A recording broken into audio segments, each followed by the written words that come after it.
ഭാഷാപിതാവ് തുഞ്ചത്താചാര്യൻ്റെയും മലയാള ഭാഷയുടെ പെരുന്തച്ഛനായ MT സാറിൻ്റെയും ചിരന്തന സ്മരണകൾക്ക് മുമ്പിൽ ശ്രദ്ധാഞ്ജലി അർപ്പിക്കുന്നു. വേദിയിലും സദസ്സിലും ഇരിക്കുന്ന ബഹുമാന്യരെ, പ്രിയപ്പെട്ടവരെ, എല്ലാവർക്കും നമസ്കാരം. കഴിഞ്ഞ ക്രിസ്തുമസ് രാവിൽ നമ്മോട് വിട പറഞ്ഞ മലയാളത്തിൻ്റെ സർഗപുണ്യം MT സാറിൻ്റെ ഓർമ്മകൾക്ക് മുമ്പിൽ പ്രണാമമർപ്പിച്ചുകൊണ്ട് ഇത്തവണത്തെ തുഞ്ചൻ ഉത്സവം പ്രണാമം MT എന്ന പേരിലാണ് നമ്മൾ തീരുമാനിച്ചുറപ്പിച്ച് നടത്തുന്നത്.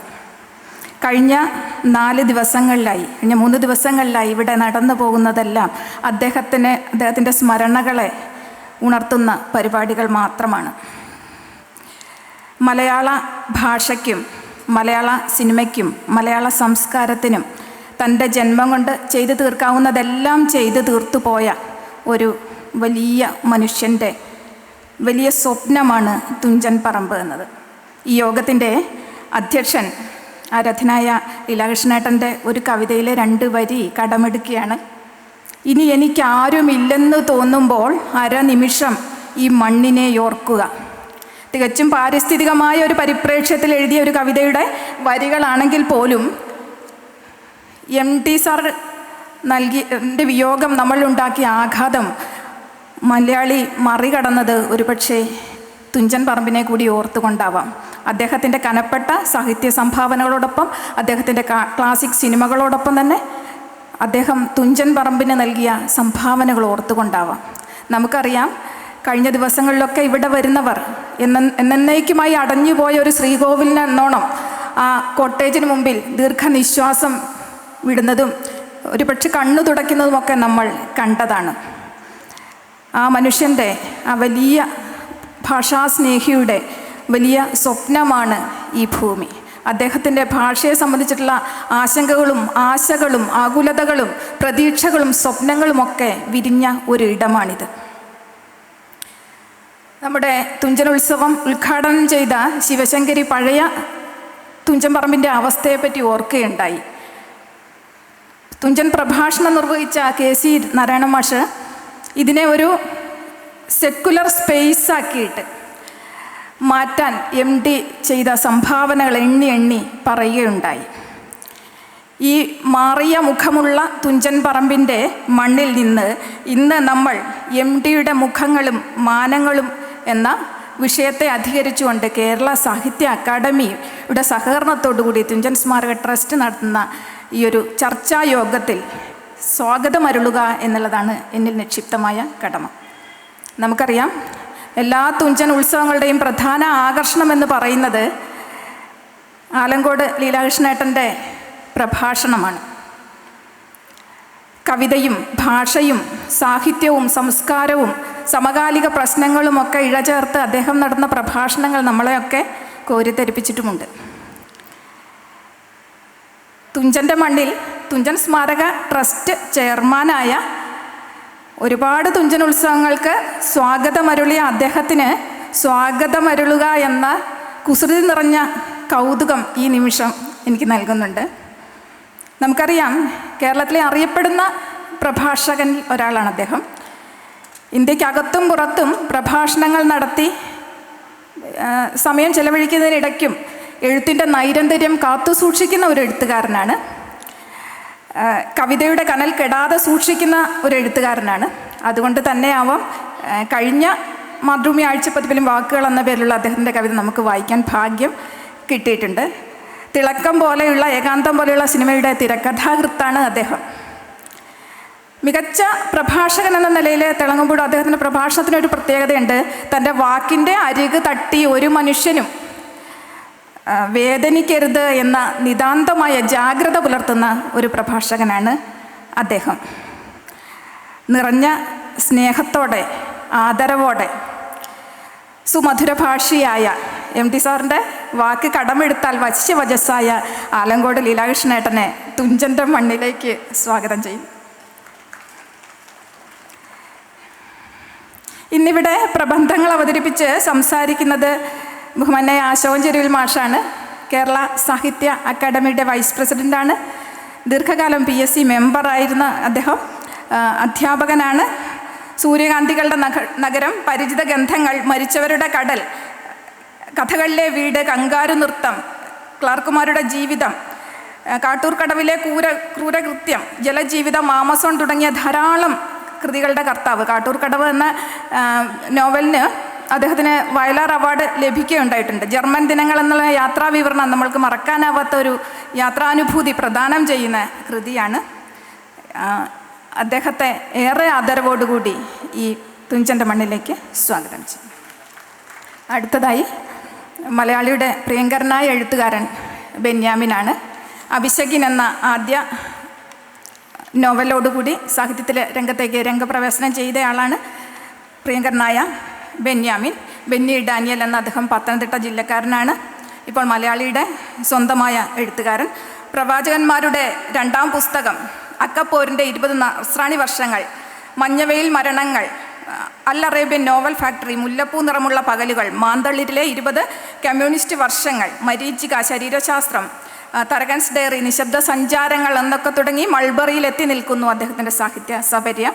ആടുജീവിതം എന്ന ഒരൊറ്റ കൃതി കൊണ്ട് പ്രവാസ ജീവിതത്തിൻ്റെ സകല ദൈന്യതയും നജീബ് എന്ന കഥാപാത്രത്തിലൂടെ, അക്ഷരങ്ങളിലൂടെയും അഭ്രപാളിയിലൂടെയും നമ്മളിലെത്തിച്ച പ്രഗത്ഭനായ എഴുത്തുകാരൻ. യുത്തനേസിയ, പെൺമാറാട്ടം, EMSഉം പെൺകുട്ടിയും, മനുഷ്യൻ എന്ന സഹജീവി എന്നീ കഥകളുടെ കർത്താവ്. ഒറ്റമരത്തണൽ, ഇരുണ്ട വനസ്ഥലികൾ, ഇരട്ടമുഖമുള്ള നഗരം തുടങ്ങിയ കുറിപ്പുകളുടെ കർത്താവ്. തുഞ്ചൻ ഉത്സവത്തിൽ ആദ്യമായിട്ടാണ് അദ്ദേഹം തുഞ്ചൻ പറമ്പിൽ വന്നിട്ടുണ്ടെങ്കിൽ, മാതൃഭൂമി മിക്സിൻ്റെ പരിപാടിക്ക് വന്നിട്ടുണ്ടെങ്കിലും തുഞ്ചൻ ഉത്സവത്തിൽ അദ്ദേഹം ആദ്യമായിട്ടാണ് ഭാഗഭാക്കാക്കുന്നത് എന്നാണ് ഇന്ന് പറഞ്ഞത്. തുഞ്ചൻ്റെ മണ്ണിലേക്ക്, MT സാറിൻ്റെ സ്വപ്നസ്ഥലിയിലേക്ക് അദ്ദേഹത്തെ സ്നേഹപൂർവ്വം ആദരപൂർവ്വം സ്വാഗതം ചെയ്യും. അടുത്തതായി സ്വാഗതം ചെയ്യാനുള്ളത് GP രാമചന്ദ്രനാണ്. 3 ദശാബ്ദങ്ങളായി ചലച്ചിത്ര നിരൂപണ രംഗത്ത് സജീവമായി പ്രവർത്തിക്കുന്ന അദ്ദേഹം മണ്ണാർക്കാട് സ്വദേശിയാണ്. 2006 ഏറ്റവും മികച്ച ചലച്ചിത്ര നിരൂപകനുള്ള ദേശീയ പുരസ്കാര ജേതാവാണ് അദ്ദേഹം. സിനിമയും മലയാളിയുടെ ജീവിതവും, മലയാള സിനിമ, ദേശം, ഭാഷ, സംസ്കാരം, ലോക സിനിമ, കാഴ്ചയും സ്ഥലകാലങ്ങളും, 25 ലോക സിനിമകൾ, ലോക സിനിമാ യാത്രകൾ, പച്ച ബ്ലൗസ്, ഇന്ത്യൻ സിനിമയിൽ നിന്ന് ഇന്ത്യയെ കണ്ടെത്തുമ്പോൾ, കളങ്കം പുരളാത്ത ഒരു ഇമേജിന് വേണ്ടി, ലോക സിനിമാ ഡയറി, ഗോർദാദ്, പല യാത്രകൾ തുടങ്ങിയ പുസ്തകങ്ങളുടെ രചയിതാവാണ്. 3 തവണ സംസ്ഥാന ചലച്ചിത്ര അക്കാദമിയുടെ പുരസ്കാരവും അദ്ദേഹത്തിന് ലഭിച്ചിട്ടുണ്ട്. കേരള സർക്കാരിൻ്റെ പ്രഥമ സംസ്കാര കേരളം പുരസ്കാര ജേതാവ് കൂടിയാണ് അദ്ദേഹം. നിറഞ്ഞ സ്നേഹാദരവോടെ അദ്ദേഹത്തെ തുഞ്ചൻ സ്മാരക ട്രസ്റ്റിന് വേണ്ടിയും കേരള സാഹിത്യ അക്കാദമിക്ക് വേണ്ടിയും ഈ ഒരു ചർച്ചാ യോഗത്തിലേക്ക് സ്വാഗതം ചെയ്യുന്നു. പ്രബുദ്ധരായ സദസ്യരാണ് മുമ്പിലിരിക്കുന്നത്. അതിൽ എഴുത്തുകാരുണ്ട്, അധ്യാപകരുണ്ട്, മാധ്യമപ്രവർത്തകരുണ്ട്, വിദ്യാർത്ഥികളുണ്ട്, ഗവേഷകരുണ്ട്, തുഞ്ചൻ പറമ്പിനെ നെഞ്ചോട് ചേർക്കുന്ന തുഞ്ചൻ നിവാസികളുണ്ട്, തിരൂർ പ്രദേശവാസികളുണ്ട്, ആസ്വാദകരുണ്ട്. MTയെ ജീവന് തുല്യം, ദൈവതുല്യം സ്നേഹിക്കുന്ന ഒരു വലിയൊരു കൂട്ടായ്മയാണ് മുമ്പിലുള്ളത്.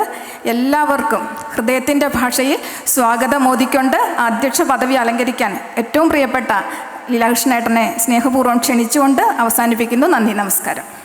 വേദിയിലെ എൻ്റെ വളരെ പ്രിയങ്കരായ ഹൃദയബന്ധുക്കളായ അശോകൻ ചെരുവിൽ, ബെന്യാമിൻ, GP രാമചന്ദ്രൻ, ഒപ്പം രജനി സുബോധ്, കമൽനാഥ്, അതുപോലെ നമ്മെ നയിച്ചുകൊണ്ടിരിക്കുന്ന ആദരണീയനായ സദസ്സിലിരിക്കുന്ന വൈശാഖം മഷും മണമ്പൂരും അടക്കമുള്ള എല്ലാവർക്കും നമസ്കാരം.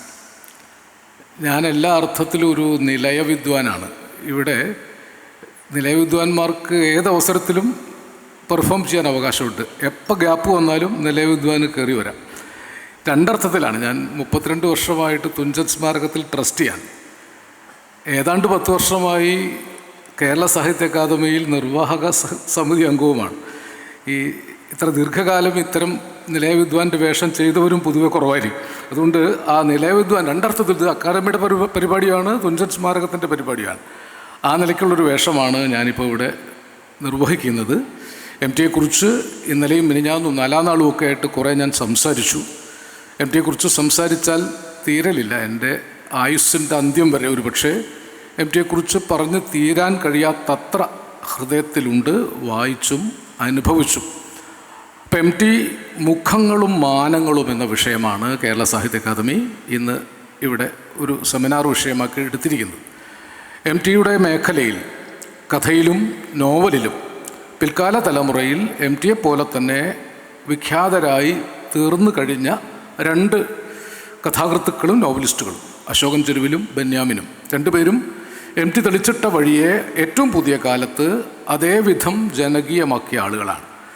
എം ടി ചെയർമാനായിരിക്കുമ്പോൾ അക്കാദമിയിൽ നിന്ന് കഥയ്ക്ക് സമ്മാനം നേടിയ ആളാണ് അശോകൻ ചെരുവിൽ. അശോകൻ എത്രയോ വർഷങ്ങളായിട്ട് എൻ്റെ സഹോദരതുല്യനായ സുഹൃത്താണ്.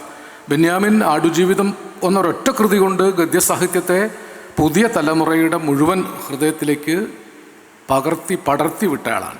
ജി പി രാമചന്ദ്രൻ സിനിമയുടെ നിരൂപണ രംഗത്ത് ഒരുപക്ഷെ വളരെ വ്യത്യസ്തമായി മലയാള സിനിമയും മലയാളികളുടെ ജീവിതവും, ഇന്ത്യൻ സിനിമയിൽ ദേശം പോലുള്ള പുസ്തകം, ഗോദാർദിൻ്റെ യാത്രകൾ, ലോക സിനിമയെക്കുറിച്ചുള്ള പഠനങ്ങളിലൂടെ നമ്മുടെ സിനിമാ പഠനത്തിനൊരു വലിയ പാഠപുസ്തകം ഉണ്ടാക്കി തന്ന ആളാണ്. അപ്പോൾ അവർ മൂന്ന് പേരും സംസാരിക്കുന്നതിന് ആമുഖമായി എം ടിയുടെ മുഖങ്ങളും മാനങ്ങളും എന്ന വിഷയം എന്തിനായിരിക്കും അഭിസംബോധന ചെയ്യുന്നത്?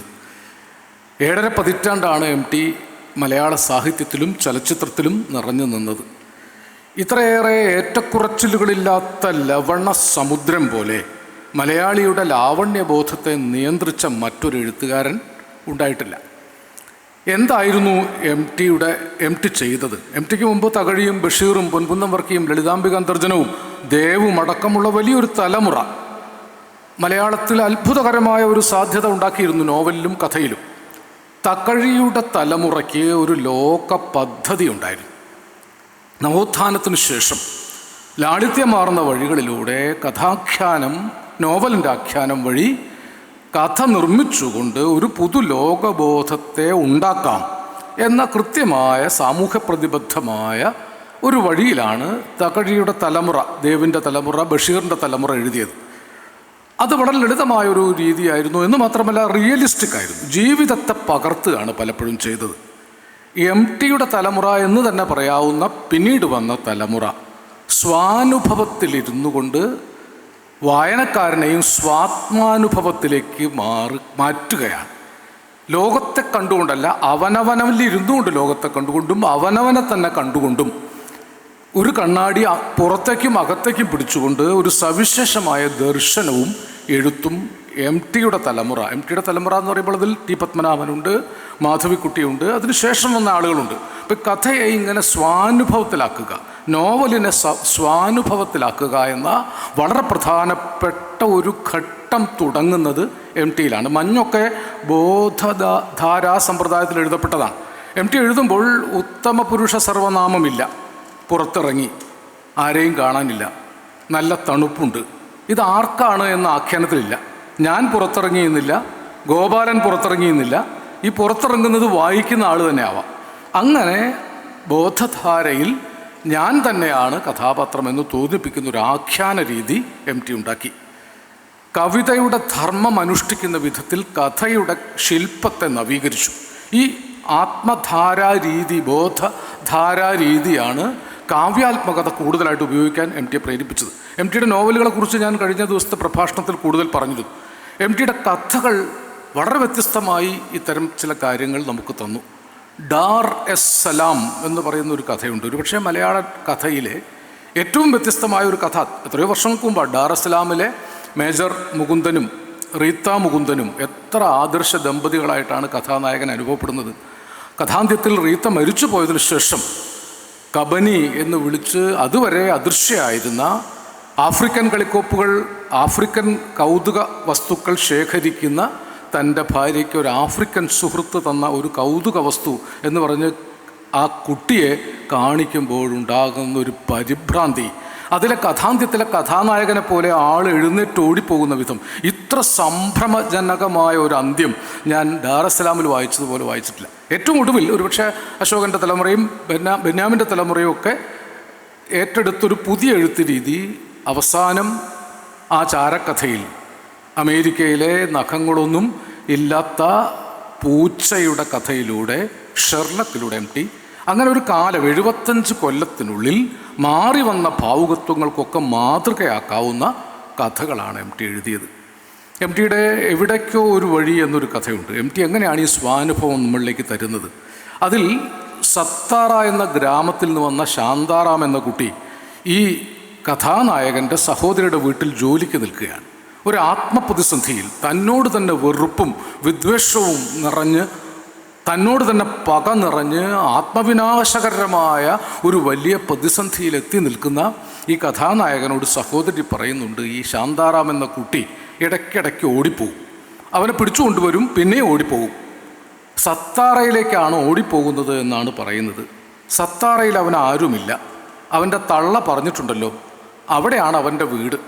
അവിടെ ഒരു ക്ഷേത്രമുണ്ട്, ക്ഷേത്രത്തിനരികിലൂടെ ഒരു വഴിയുണ്ട്, ആ വഴി ചെന്നിടത്ത് ഒരു കൊച്ചു വീടുണ്ട്. അത് തള്ള പറഞ്ഞു കൊടുത്ത അറിവാണ്, അവൻ പോയിട്ടില്ല. എന്നിട്ടും വെറുതെ ചെറുക്കൻ ഓടിപ്പോകും. തൻ്റെ ഈ ആത്മപ്രതിസന്ധിക്ക് ആ ശാന്താറാം ഒരു പ്രതീകമാകുന്നതായിട്ട് കഥാകാരന് തോന്നുന്നത് പതുക്കെ പതുക്കെ വികസിപ്പിച്ച് കഥാന്ത്യത്തിൽ അത്യന്തം പ്രക്ഷുബ്ധനായി കഥാനായകൻ വരുമ്പോൾ ശാന്താറാമിനോട് ചായ ചോദിക്കാൻ, ശാന്താറാം എവിടെ എന്ന് ചോദിക്കുമ്പോൾ സഹോദരി നിസ്സംഗയായിട്ട് പറയും, ആ ചെറുക്കൻ വീണ്ടും ഓടിപ്പോയി. എവിടേക്ക്? സത്താറയിലേക്കായിരിക്കും. ആ ചെറുക്കന് ഭ്രാന്ത. അവിടെ കഥാകാരൻ്റെ ഒരു ആത്മകഥമുണ്ട്.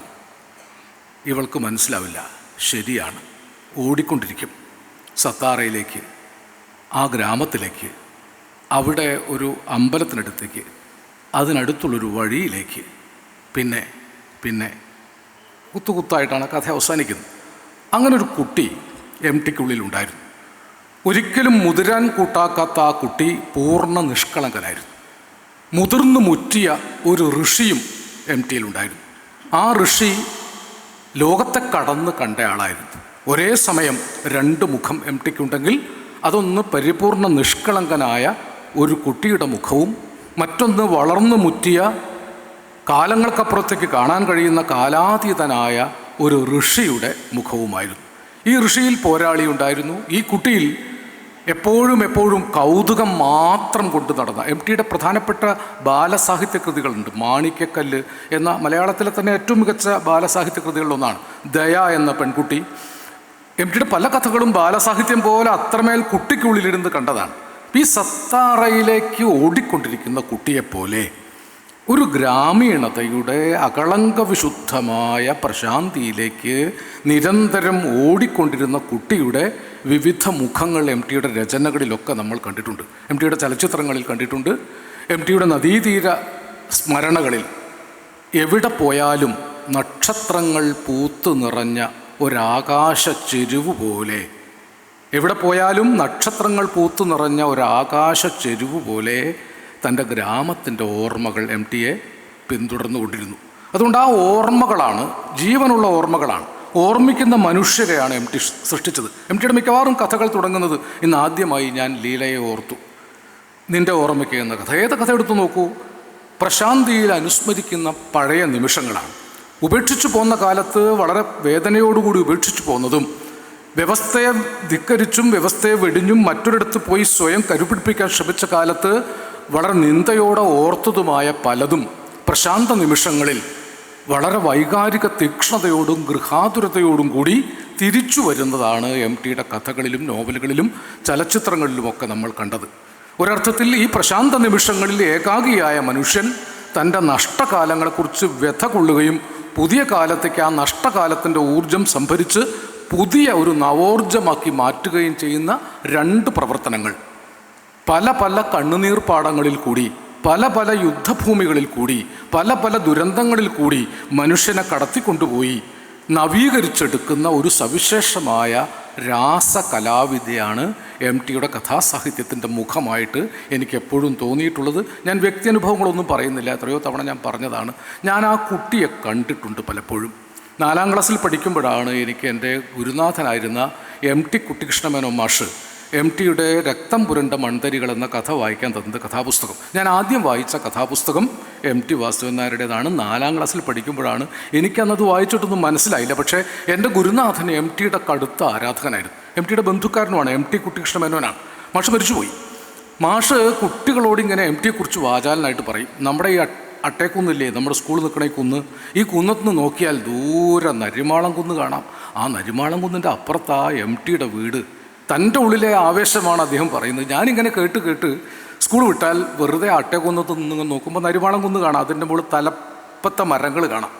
അതിനപ്പുറത്താണ് MTയുടെ കൂടല്ലൂർ എന്ന് വിചാരിച്ച് കാണാത്ത MTയെയും കാണാത്ത കൂടല്ലൂരിനെയും 4ാം ക്ലാസ് തൊട്ട് കണ്ട് ഹൃദിസ്ഥമായതാണ് MTയുടെ പല മുഖങ്ങളും പല മാനങ്ങളും. അട്ടേക്കുന്നത്ത് കണ്ട ആ മാനം ഒരുപക്ഷെ മുത്തശ്ശിയാർ കാവ് വരെ നീണ്ടു കിടക്കുന്നൊരു വഴിയാണ്. എൻ്റെ മുത്തശ്ശിയും കൂട്ടുകാരും കുട്ടിക്കാലത്ത് ആലങ്കോട്ട് നിന്ന് നടന്ന് കുന്നത്ത് കാവിൽ തൊഴുത്, കുന്നംകുളങ്ങര കാവിൽ തൊഴുത്, കൊടിക്കുന്നത്ത് കാവിൽ തൊഴുത്, മുത്തശ്ശിയാർ കാവിലും തൊഴുത് 14-15 നാഴിക നടന്ന് പുഴ കടന്ന് വൈകുന്നേരം തിരിച്ചെത്തിയിരുന്ന കഥ മുത്തശ്ശി പറഞ്ഞിട്ട് എനിക്ക് കേട്ടറിവുണ്ട്. ആ കാലം തൊട്ട് എനിക്ക് അറിയാത്തൊരു വഴിയോ എന്നാൽ അറിയുന്ന വഴിയോ ആയി MTയുടെ കഥകളുടെ സഞ്ചാരപഥങ്ങൾ കൂടെയുണ്ട്. വിത്തുകൾ എന്ന കഥയിൽ MT എഴുതുന്നുണ്ട്. അത് സ്വാനുഭവം തന്നെയാണ്. അമ്മയ്ക്ക് സുഖമില്ലാതെ മദിരാശിയിൽ ചികിത്സയ്ക്ക് കൊണ്ടുപോവുകയാണ്. ജ്യേഷ്ഠൻ ഗോവിന്ദൻ നായരാണ് കൊണ്ടുപോകുന്നത്. അന്ന് പാലക്കാട് വിക്ടോറിയ കോളേജിൽ പഠിക്കുകയാണ് MT. അവിടെ നിന്നാണ് MT അമ്മയെ കാണാൻ ചെല്ലുന്നത്. തീവണ്ടിയുടെ അടുത്ത് ചെന്ന് കണ്ടു. ഇത് വിത്തുകളിൽ മറ്റൊരു രീതിയിലാണ് അവതരിപ്പിച്ചിരിക്കുന്നത്. വിത്തുകൾ വായിച്ചവർക്ക് അധികം അത് സിനിമയായിട്ടും വന്നിട്ടുണ്ട്. അമ്മ പറഞ്ഞു, വാസു പൊക്കോ, വണ്ടി ഇപ്പോൾ പോവും. അമ്മയെ വിഷമമൊന്നുമില്ലല്ലോ എന്ന് ചോദിച്ചു. വളരെ വേദന നിറഞ്ഞൊരു പുഞ്ചിരി ചിരിച്ചു. വണ്ടി നീങ്ങാൻ തുടങ്ങുന്നതിന് മുമ്പ് അമ്മ കോന്തലക്കെട്ടഴിക്കുന്നത് കണ്ടു. പണ്ടത്തെ സ്ത്രീകൾക്ക് ഈ കോന്തലക്കെട്ടിലാണ് അവർക്ക് കൊടുത്ത പണമൊക്കെ കെട്ടിവെക്കുക. അമ്മ കോന്തലക്കെട്ടഴിച്ചു. ഒരു വെള്ളി ഉറുപ്പിക അഴിച്ചെടുത്തു. ഇത് കയ്യിൽ വെച്ചോ എന്ന് ആ കുട്ടിയുടെ കയ്യിൽ വെച്ചു കൊടുത്തു. എന്തിനാ അമ്മേ ഇത് എന്ന് ചോദിച്ചു. ആവശ്യം വരും, നീ കയ്യിൽ വെച്ചോ. അങ്ങനെ കയ്യിലൊരു വെള്ളി ഉറുപ്പിക വെച്ചു കൊടുത്ത് തെക്കോട്ട് പോയ ഒരു വണ്ടിയിൽ നിന്ന് എന്നേക്കുമായി 18ാമത്തെ വയസ്സിൽ MTയുടെ 18ാമത്തെ വയസ്സിൽ കൈവീശി യാത്ര പറഞ്ഞു പോയ അമ്മയെ ഓർക്കുന്നത് പോലെ അദ്ദേഹം കൂടല്ലൂർ എന്ന ദേശത്തെ ഓർത്തുകൊണ്ടിരുന്നു. കൂടല്ലൂരിനെ പല മുഖങ്ങളിൽ പ്രതിഷ്ഠിച്ചു. യഥാർത്ഥ കൂടല്ലൂരിലുള്ളതല്ല MTയുടെ സാഹിത്യത്തിലുള്ളത്. MTയുടെ സാഹിത്യത്തിലുള്ളത് പലതും യഥാർത്ഥ കൂടല്ലൂരിലുണ്ട്. യഥാർത്ഥ കൂടല്ലൂരും ഭാവന കൊണ്ട് MT സൃഷ്ടിച്ചെടുത്ത കൂടല്ലൂരും ചേർന്ന് ഒരു 3ാം ദേശമായിട്ടാണ് MT കൂടല്ലൂരിനെ അവതരിപ്പിച്ചത്. നമ്മൾ പറയില്ലേ, വെസക്സ് പോലെയും തോമസ് ഹാർഡിയുടെ വെസക്സ് പോലെയും ഫോക്നറുടെ യോക്കന പട്ടാഫ പോലെയും മക്കൊണ്ട പോലെയും ഒരുപക്ഷെ ലോക സാഹിത്യത്തിൽ കൂടല്ലൂരെന്ന് പറഞ്ഞില്ലെങ്കിലും ഒരു ഗ്രാമമായിട്ട് ഈ പുഴയോര ഗ്രാമത്തെ MT പ്രതിഷ്ഠിച്ചു. ആ കൂടല്ലൂരിൻ്റെ പല മുഖങ്ങൾ MTയുടെ സിനിമകളിൽ നിങ്ങൾക്ക് കാണാം, MTയുടെ കഥകളിൽ നിങ്ങൾക്ക് കാണാം, MTയുടെ നോവലുകളിൽ കാണാം, MTയുടെ എഴുത്തിലൊക്കെ കാണാം. അമ്മയ്ക്ക് എന്ന് അവസാന കാലത്ത് എഴുതിയൊരു കൃതിയുണ്ട്. കണ്ണ് നിറഞ്ഞുകൊണ്ടല്ലാതെ അത് വായിക്കാൻ കഴിയില്ല. വളരെ സാധാരണമായൊരു രചനയാണ്, ഒരത്ഭുതവും അതിലില്ല. പക്ഷെ വായിച്ചുകൊണ്ടിരിക്കെ പെട്ടെന്ന് നെഞ്ചത്ത് കയറി MT വാസുദേവൻ നായർ ഇരിക്കും. ഇറങ്ങൂ MT വാസുദേവൻ നായരെ എന്ന് പറഞ്ഞാൽ MT വാസുദേവൻ നായർ ഇറങ്ങില്ല. നെഞ്ചത്തിരുന്ന് നെഞ്ച് കനം കെട്ടിച്ചുകൊണ്ട് നമ്മുടെ കണ്ണ് നനയിച്ചുകൊണ്ട് നമ്മുടെ ആത്മാവിനെ ശുദ്ധീകരിച്ചുകൊണ്ട് സ്വാനുഭവത്തിലേക്ക് മുഴുവൻ കഥകളെയും പ്രക്ഷേപിച്ചുകൊണ്ട് അങ്ങനെ ഒരു MT ഉണ്ട്. ആ മുഖങ്ങളും മാനങ്ങളും എത്ര തിരഞ്ഞാലും അന്വേഷിച്ചാലും പൂർണ്ണമായി കണ്ടെത്താനാവാത്തതാണ്. അതിന് പ്രാപ്തരായ 3 പ്രഗത്ഭരായ പ്രഭാഷകരും ചിന്തകരും എഴുത്തുകാരുമാണ് ഇപ്പോൾ നമ്മുടെ കൂടെയുള്ളത്. അശോകൻ ചെരുവിലും ബെന്യാമിനും GP രാമചന്ദ്രനും. അവർ സംസാരിക്കും. ഞാൻ കഴിയുന്നത്ര മിതം പാലിക്കാൻ ശ്രമിച്ചുകൊണ്ടാണ് ഇപ്പോൾ പ്രസംഗിച്ചത്. ഇനി ഉപസംഹാര പ്രസംഗത്തിൽ വേണമെങ്കിൽ എന്തെങ്കിലും പറയാം. ഇപ്പോൾ അങ്ങേയറ്റത്തെ ആദരവോടുകൂടി ഈ വർഷത്തെ വയലാർ പുരസ്കാരത്തിന് അർഹനായ കാട്ടൂർ കടവ് എന്ന വളരെ വ്യത്യസ്തമായൊരു നോവൽ MTയുടെ എഴുത്ത് രീതിയെ ഏറ്റവും നവീനമായ മറ്റൊരു തലത്തിലേക്ക് വികസിപ്പിച്ച എൻ്റെ പ്രിയ സ്നേഹിതൻ അശോകൻ ചെരുവിലിനെ ഇനി സംസാരിക്കാനായി സാദരം ക്ഷണിക്കും.